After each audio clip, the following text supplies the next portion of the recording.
오늘도 하나님 말씀 앞에 서신 여러분을 주의 이름으로 축복합니다. 하나님 말씀은 요한계시록 8장 1절과 2절입니다. 일곱째 인을 떼실 때 하늘이 반 시간쯤 고요하더니 내가 보매 하나님 앞에 일곱 천사가 서 있어 일곱 나팔을 받았더라. 아멘.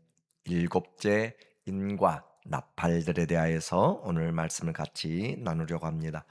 요한계시록은 시간적인 기록보다 우리에게 장면들을 통하여서 그리스도의 계시들을 보여주고 있어요.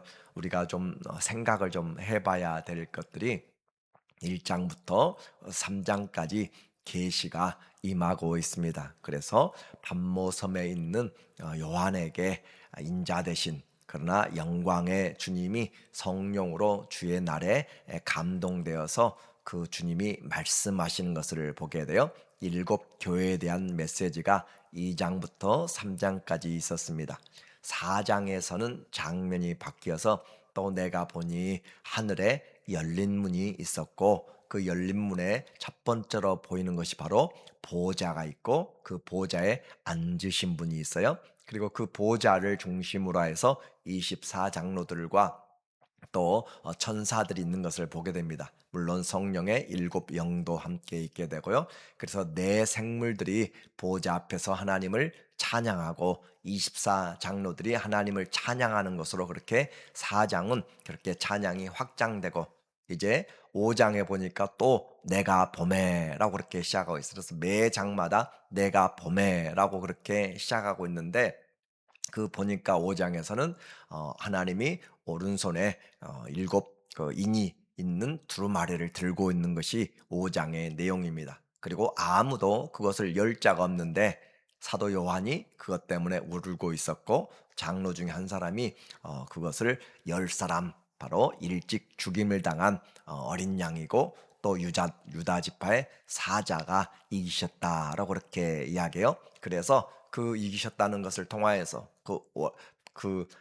두루마리를 열 수 있다는 것을 통하여서 24장로들도 찬양을 하게 되고 그리고 그 찬양이 온 피조물들이 하늘과 땅과 바다의 모든 피조물들이 하나님을 그 어린 양을 찬양하는 것으로 이렇게 5장이 끝나게 됩니다. 그리고 6장에서 드디어 그 인을 이제 떼시기 시작하는 거예요. 그 인을 뗄 때 네 명의 기수들이 그 말의 색깔을 따라서 흰 말을 타고 또 붉은 말을 타고 검은 말을 타고 청황색 말을 타고 나타나게 되는데 그것은 역사 가운데서 일어나게 되는 그런 하나님의 일들이죠. 그래서 구원의 복음을 중심으로 그러나 전쟁과 또 기근과 사망이 뒤를 따르고 그리고 다섯 번째 인이 열렸는데 그때 보니까 그 순교를 당한 사람들이 하나님의 제단 앞에서 하나님 앞에 언제 우리의 이 신원을 우리의 기도를 우리의 원수를 갚아주시겠습니까? 라고 그렇게 기도하면서 주님이 너희가 잠깐 쉬어라 하시고 흰 옷을 주시면서 그들을 위로하시죠. 그리고 여섯 번째 인을 떼었더니 그것은 하늘과 땅이 색깔이 변하고 그리고 별들이 떨어지면서 모든 사람들에게 임하는 그런 재앙들로 누구도 아무도 그 어린 양의 진노 앞에서 설 자가 없는 그와 같은 심판의 그런 내용들을 6장에서 이야기합니다. 그래서 여섯 번째 인까지 열렸는데 이제 7장에서 일곱 번째 인이 떼어지는 것이 아니라 또 내가 범해 하면서 내 사방의 모퉁이에서 바람을 잡은 천사들이 그렇게 지금 서 있고 그렇게 하나님의 그 바람 을 통하여 심판의 바람을 통하여서 하기 전에 하나님이 입맞은 자를 하나님께서 입맞는 그런 사람들을 입맞기까지 하나님의 사람들에게 인을 치기까지 바람을 잠시 멈추게 되고 그 입맞은 자의 수가 14만 4천이라 라고 그렇게 이야기했어요. 근데 여기서 우리가 14만 4천을 생각하면서 그래도 나는 14만 4천이 들어가야 된다 라고 생각하는 사람들은 그렇게 들어갈 길을 한번 해보세요. 그러나 들어갈 수가 없는 것이고 우리는 이방인이고 말 그대로 그들은 유대인들을 통하여서 그렇게 한다면은 그리고 또 설사 이제 들어간다 할지라도 그들이 가지고 있는 누리는 것들은 뭐죠? 이 14만 4천은 세 번 나온다고 그랬어요. 7장에서 4절에서 나오고 또 14장에서 우리에게 나오게 되는, 두 번 더 나오게 되는데, 그 14장에서 나오는 그 사람들은 어린 양과 함께 있으면서 새 노래로 어린 양을 찬양하고 하는 것으로, 그렇게 그 새 노래, 그들만 배울 수 있는 그 새 노래로 그렇게 여인들과 가까이 하지 않는 그 사람들로 그렇게 있는 모습으로 14만 4천은 끝나게 됩니다. 다른 어떤 것도 없습니다. 그리고 그 이어서 나타나는 7장 9절부터 내가 또 봄에라고 하면서 허다한 만국에서, 열국에서 허다한 셀 수 없는 사람들이 흰 옷을 입고 나오는데 그들이 누구냐라고 물었더니 그들은 핍박 가운데서, 환난 가운데서 나온 자들인데 어린 양의 피에 옷을 적셔서 희게 된 사람들, 그들이 나와서 하나님 앞에 나오는데, 그들을 주님이 말씀하시길, 그들이 하나님의 장막을 그들 가운데 치고 그들을 인도하면서 목자가 되고 그들의 눈에서 눈물을 닦아주고 하나님이 그들과 함께 거하시는 것이 이 허다한 많은 사람들의 내용입니다. 그러면 이제 우리는 한번 생각을 해 보아야 돼요. 우리가 14만 4천에 들어가서 어린 양과 함께 시온산에 서서 노래만 하고 있을 것인지, 노래하면서 그 특권에 들어가기로 그렇게 생각할 것인지, 아니면 허다한 무리같이 열국과 민족과 백성 중에서 와서 하나님 앞에 와서 어린 양 인도한 대로, 생명수 가운데로 인도한 대로 따라다니면서 주님이 눈물을 닦아주시는 그 허다한 셀 수 없는 그 사람들 가운데 들어갈 것인지, 여러분이 생각해 보면 14만 4천의 목을 매서 들어갈 필요가 없다라는 것이고, 그렇게 우리는 그 일에 대해서 누가 또 이단들이 14만 4천에 들어가자라고 이야기하면 어떻게 해야 돼요? 나는 거기 안 들어가도 되니까 나는 하나님의 그 어린 양의 피에 희게 되어서 어린 양이 인도한 대로 어딘지 따라가며 그분이 우리 눈에서 눈물을 닦아주는 그 무리에 들어가서 하나님을 찬양하며 주님이 우리의 하나님이 되고 우리는 주님의 자녀가 되기를 원한다라고 하면 더 이상 우리를 유혹할 수가 없습니다. 그러나 그것을 믿지 않고 나는 그래도 기를 쓰고 DNA를 바꿔가지고까지 14만 4천 들어간다 생각하면 그 사람은 그 믿음으로 미혹되는 길에 가게 되는 거예요. 그러니까 성경을 알아야 미혹되지 않고 우리는 이제 더 이상 그와 같은 일에 다시는 길을 미혹의 문을 열어주면 안 되겠어요? 이제 성도들의 결국을 오늘 7장 15절에서 보니까 그러므로 그들이, 이 사람들이 누구죠? 그러므로 그들이 누구예요? 허다한, 7장 19절에서 7장 9절부터 나온 9절부터 나오는 사람들, 그 9절부터 나온 거죠. 허다한 사람들, 열국과 만국에서 나오는 허다한, 셀 수 없는 사람들, 그 사람들이 하나님의 보좌 앞에 있고, 그래 우리가 보좌 앞에 있지, 그렇게 보좌 앞에 있고 또 그의 성전에서 밤낮 하나님을 섬김에 보좌에 앉으신 이가 그들 위에 장막을 치시리니, 이 사람들이 바로 14만 4천이라고 그렇게 우리는 같이 동일시하겠지만, 그러나 그들은 따로 본다면 세대주의처럼 14만 4천이라고 문자적으로 보는 사람들이라면 이들과는 상관이 없다는 거예요. 그래서 그들이 보좌 앞에 섬겨서 허다한 불이, 셀 수 없는 이방인 가운데 나오는 사람들, 그들 위에 장막을 주님이 치시고, 이는 보좌 가운데 계신 어린 양이 그들의 목자가 되사, 그래서 그 허다한 무리들, 열국 백성 가운데 그리스도 예수의 피로 희게 된 사람들, 그 사람들의 목자가 되사 생명수 샘으로 인도하시고 하나님께서 그들의 눈에서 모든 눈물을 씻어 주실 것이라 라고 하면서, 이 7장에서 전체적인 모든 구원의 맥락이 다 끝이 나게 됩니다. 그런데 그 사람들을 다시 우리에게 설명하기를 21장 3절에 내가 들으니 보좌에서 큰 음성이 나서 이르되, 이 21장은 새 하늘과 새 땅이 우리에게 임하게 된 상황이에요. 보라, 하나님의 장막이 사람들과 함께 있음에 하나님이 그들과 함께 계시니, 하나님의 장막이 그들과 함께 임마누라는 거예요. 그들은 하나님의 백성이 되고 하나님은 친히 그들과 함께 계셔서, 똑같은 말이 7장 15절과 동일한 메시지입니다. 그리고 모든 눈물을 그 눈에서 닦아주시니, 다시는 사망이 없고 애통하는 것이나 곡하는 것이나 아픈 것이 다시 있지 아니하리니 처음 것들이 다 지나갔음이라라고 하면서 최후 승리자들을 보여주고 있어요. 그래서 이 요한계시록에서 우리에게 계시의 시간 순서대로 가는 것이 아니라 하나님이 우리에게 이것을 점진적인 계시의 확장이라고 그렇게 이야기를 하고 그러는데 이것을 통해서 우리에게 반복적으로 믿음에 대한 승리를 다짐해 주는 내용들이죠. 자, 일곱째 이 인과 일곱 나팔은 구조가 동일하게 돼 있어요.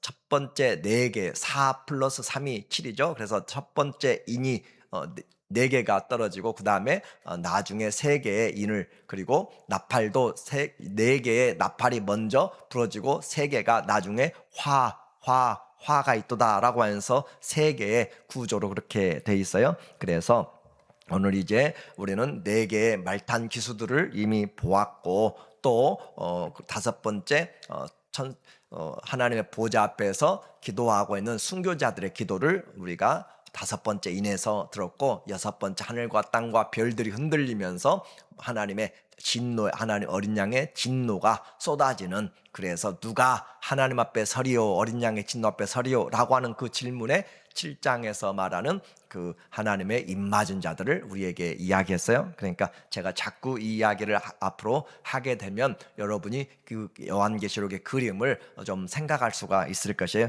그렇게 해서 6째 인까지 하나님의 진노 앞에 누가 서리오 라고 하고 해서 하나님이 입맞은 자도 있었는데, 아직 7번째 인은 떼어지지 않았어요. 이제 7째 인이 떼어지게 돼요.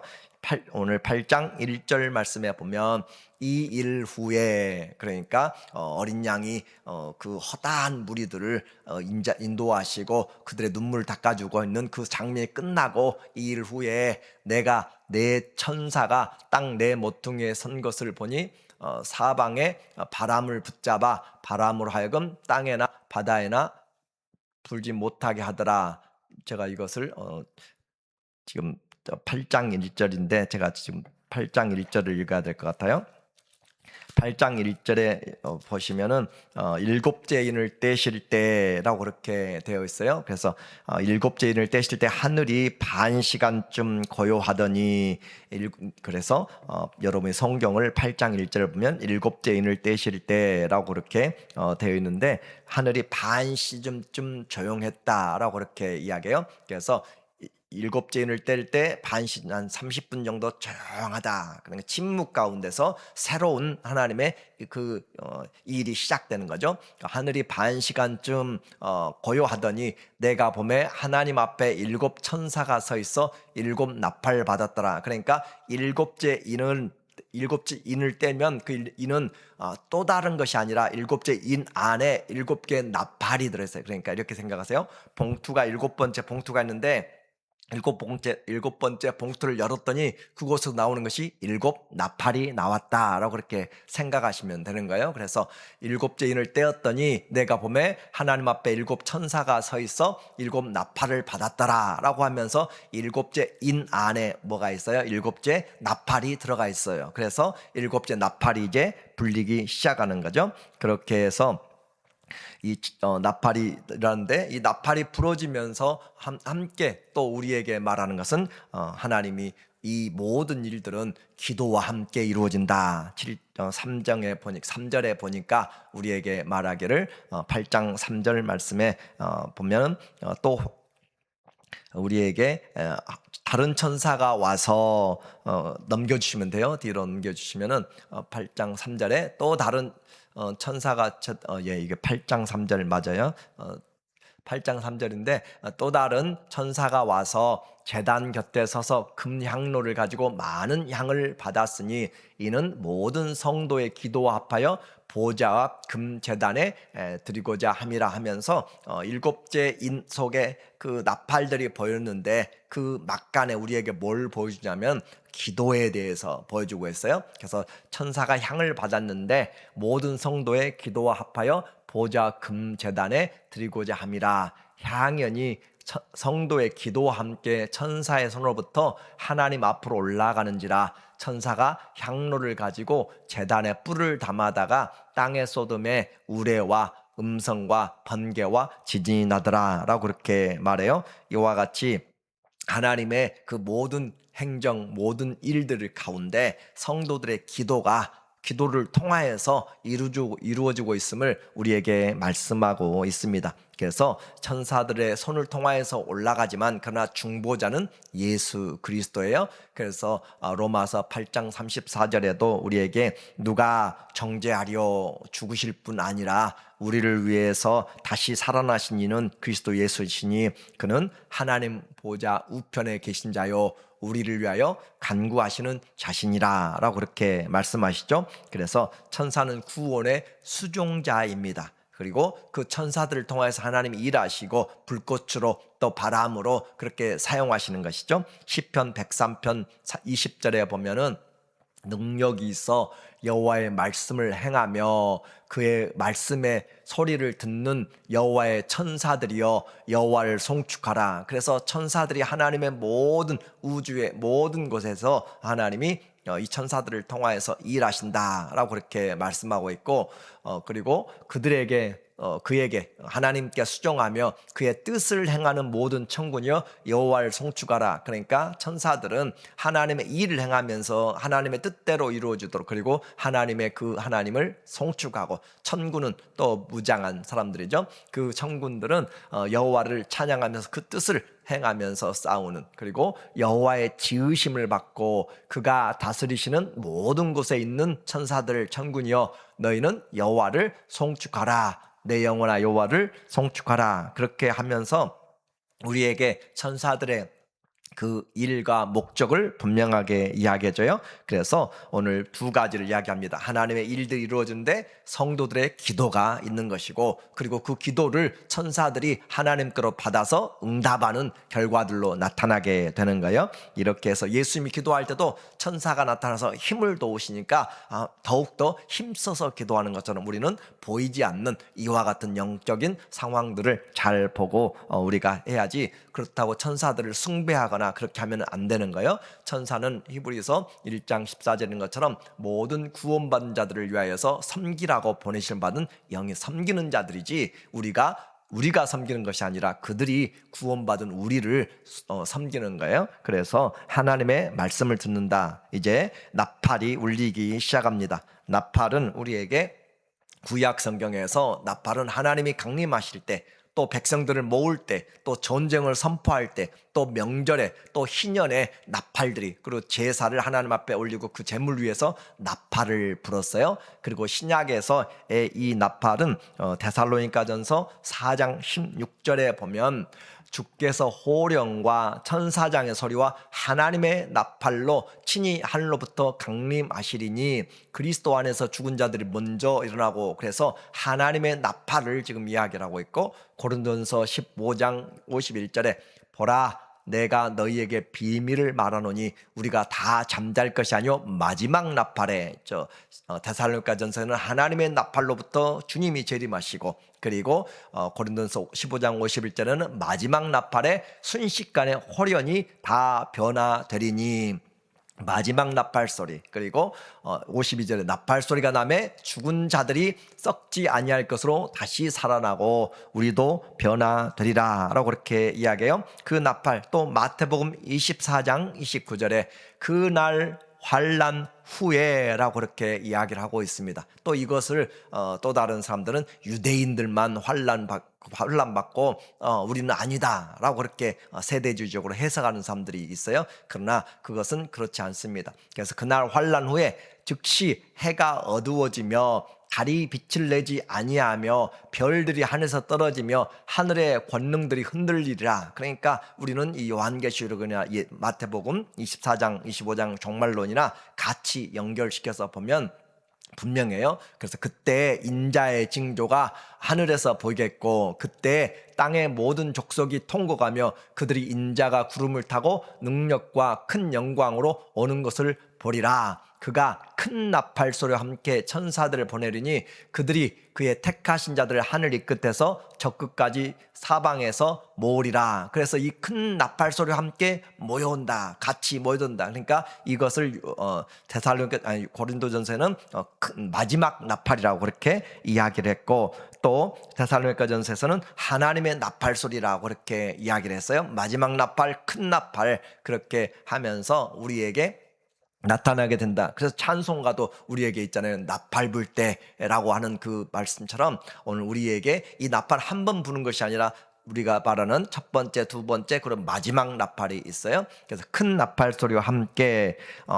여리고성을 점령할 때도 그들이 나팔 불면서 6일 동안 행진했습니다. 그리고 7일 때 그 또한 나팔을 불면서 크게 외칠 때 무너지게 되었어요. 이제 신약과 구약에서 이 나팔은 하나님의 하나님의 모든 계시의 그런 알림 상황인 것을 알게 됐습니다. 이와 같이 첫 번째 나팔이 불게 되니까 6절 말씀에 보면 7나팔을 가진 7천사가 나팔 불기를 준비하더라. 이 7나팔은 어디 들었어요? 7째 인 속에서 나온 거예요. 그래서 첫째 천사가 나팔을 부니 피 섞인 우박과 불이 나와서 땅에 쏟아짐에 땅의 3분의 1이 타버리고 수목의 3분의 1도 다 타버리고 각종 푸른 풀도 타버렸더라. 첫 번째 나팔과 우리가 생각할 것은 땅이란 것을 생각해요. 땅의 3분의 1이 폐함을 받더라 라는 거죠. 이것은 갑자기 나타난 그런 우박과 피가 섞인 것 불들이 아니라 이미 출애굽기에서 보여줬던 내용들입니다. 출애굽기 9장 23절에 모세가 하늘을 향하여 지팡이를 들매 여호와께서 우레소리와 우박을 보내시고 불을 내려 땅에 달리게 하시니, 똑같죠. 그래서 7째 나팔 7절에 피 섞인 우박과 불이 나오고, 그러니까 출애굽기에 있었던 그 재앙들의 더 확장된 진보된 발전된 심판이라고 하는 것을 생각해 보면 돼요. 그때는 애굽에 내렸지만 지금은 온 땅의 3분의 1을 깨트리는 그런 하나님의 심판으로 그렇게 나오고, 여호와께서 우박을 애굽 땅에 출애굽게 내렸고, 여기서는 전 세계에 하나님이 행하신다. 첫 번째 나팔은 땅에 내린 것. 두 번째 나팔이 불게 되어 오늘 본문 말씀에 보면 8절의 메시지입니다. 둘째 천사가 나팔 부니 불 붙는 큰 산과 같은 것이 어디에? 바다에. 첫 번째는 땅이었고 두 번째는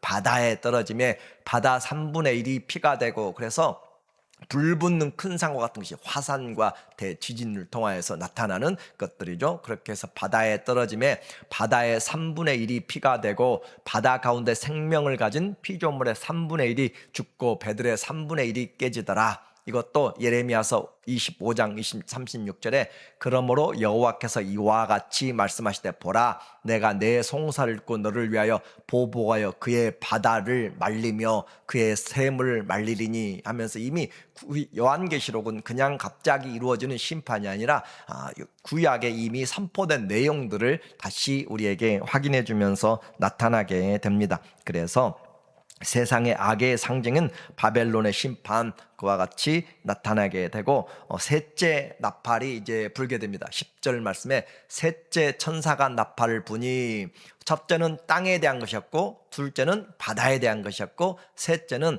이제 물에 대한 것이에요. 그래서 횃불같이 타는 큰 별이 하늘에서 떨어져 강들의 3분의 1과 여러 물샘에 떨어지니, 이 별 이름은 쓴 쑥이라. 물의 3분의 1이 쓴 쑥이 되매 그 물이 쓴 물이 되므로 많은 사람이 죽더라. 자, 여기서 이제 요한계시록의 해석에 또 다른 부분이 나타나요. 우리는 요한계시록이 문자적인 부분도 있고 상징적인 부분도 있다는 것을 잘 알아야 돼요. 예수님이 오른손에 7별을 붙잡고 있는 것은 하늘에 7별을 붙잡고 있는 것이 아니라 교회의 사자들을 붙잡고 있다고 그랬고, 촛대 사이를 다니시는 것은 이 세상의 등대나 가로등이 아니라 하나님의 교회를 등대라라고 그렇게 다닌다고 그랬어요. 여기서도 별이 떨어진다고 그러는데 그 별의 이름은 쑥이라라고 그렇게 이야기해서 하늘에서 큰 별이 떨어졌어요. 그래서 쑥인데 물의 3분의 1이 되어지는데 이 별이 무엇인가?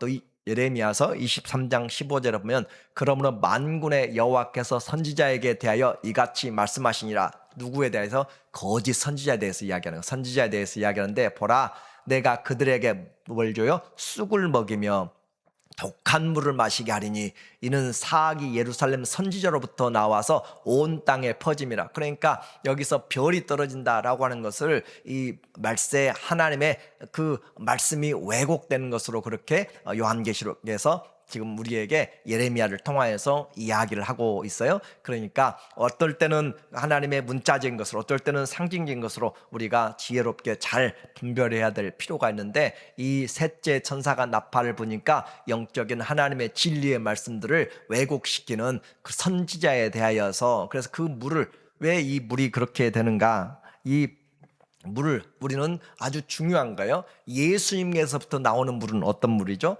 생수가 나와요. 그리스도로부터는 생수가 나오는 건데 거짓 선지로부터는 쓴 물 독이 나와요. 그래서 우리는 진리의 생수를 가지고 주님 앞에 서야 되는 것이고, 요한계시록 22장 17절에도 생명수를 값없이 먹으라라고 그렇게 이야기하고, 나를 믿는 자는 그 속에서 하나님의 생수가 솟아나리라, 그렇게 우리에게. 그래서 주님으로부터 또 주님의 진리로부터 우리가 믿으면 우리는 생수를 먹게 되고, 그러나 거짓 영, 잘못된 그런 그 진리를 받아들이게 되면 우리에게 독한 쑥물이 되어서 우리의 영혼이 피폐하게 되고 죽게 된다라고 그렇게 이야기를 했어요. 이제는 구원의 날 생수의 말씀 우리가 잘 먹고 해야지, 잘못된 것을 먹게 되면 마지막 때 될수록 가장 큰 징조가 마태복음 24장에 나타난 것처럼 우리에게 미혹의 영이 나타나서, 거짓 영이 나타나서 할 수만 있는 대로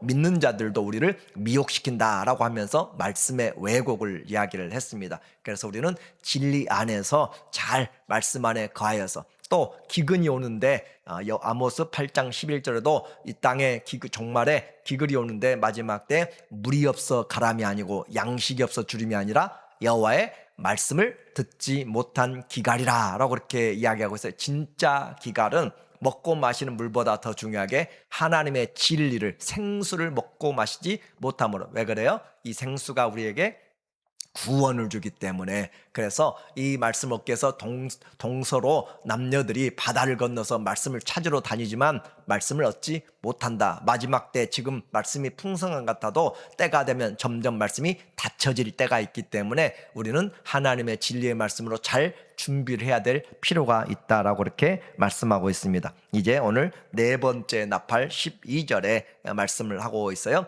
넷째 천사가 나팔 부니 해 3분의 1과 달 3분의 1과 별들의 3분의 1이 타격을 받아 그 3분의 1이 어두워지니 낮 3분의 1은 비춤이 없고 밤도 그러하더라. 그렇게 해서 네 번째 천사가 나팔 부니까 해와 달과 별들의 천체적인 그런 부분들, 이미 이것은 여섯 번째 인을 때릴 때 해와 달과 별들이 또 섬들이 다 옮겨가면서 그렇게 했던 것들의 확장인 것이에요. 그렇게 했는데 이것으로 끝나지 않고 13절에 보니까 내가 또 보고 들으니 공중에 날아가는 독수리가 큰 소리로 이르되 땅에 사는 자들에게 화가 있으리니 이는 새 천사가 불어야 될 나팔 소리가 아직 남아 있음이로다. 그러니까 아직도 지금 다섯 번째, 여섯 번째, 일곱 번째 나팔이 남아 있는데 이미 땅은 이미 인을 뗄 때 4분의 1이 해함을 받았어요.